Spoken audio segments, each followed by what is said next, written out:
The latest addition to the United Nations Commission on the Status of Women is raising some eyebrows. That new member is Iran. Here are some of the rules in the Islamic Republic regarding women. Women must cover all parts of their bodies, including their hair, except for the face and hands, with loose-fitting garments. Women must not wear any makeup in government offices or state-run television. Unrelated men and women are not allowed to socialize. The punishments for violating social vice rules vary from reprimands to execution by stoning.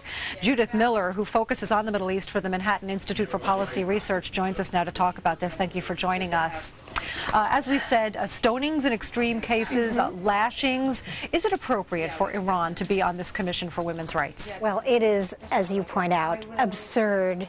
It is egregious, and it is vintage United Nations.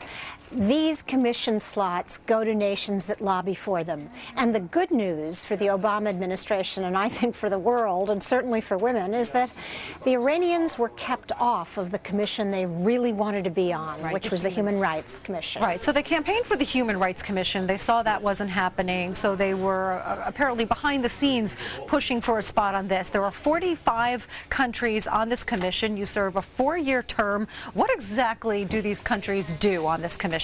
Well, they give a lot of speeches and they talk about a lot of problems in their own countries. This is not a big deal commission, and in fact, Iran, this is a little known fact, has been on this commission on and off since 2005. So this is not new, but this is definitely a consolation prize for them, and I think the Obama administration lobbied very, very hard, lined up lots of votes to keep them off the 2 commissions they wanted to be on. One was human rights, the second was on another commission on non-governmental organizations. They were both blocked, but this third one they snuck through because the Asians nominated them. The United States didn't want to annoy the Asian bloc. Well, but we need to make clear here that there was no vote. This was called an appointment by acclamation, which means there was no vote. The United States actually had no say, at least outwardly. But you're saying that they might have had some voice behind the scenes? Well, the United States could have gone to the Asians and said, please don't nominate them for this commission too.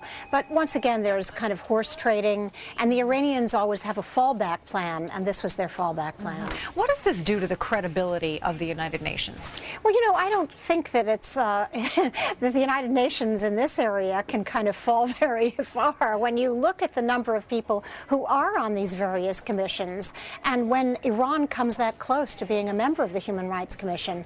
But, you know, it's a complicated issue. For example, Iran has not signed the major convention assuring dignified equal rights for women, but neither has the United States. So Iran goes to the Asians and says, why keep us off when the United States hasn't signed this treaty either? Well, for very different reasons. Very different reasons. We should point out that Iranian activists did petition heavily. There were 214 signatures. More than 12 different organizations fought against this appointment, but it went through. Judith Miller, thank you so much for joining us, Judith.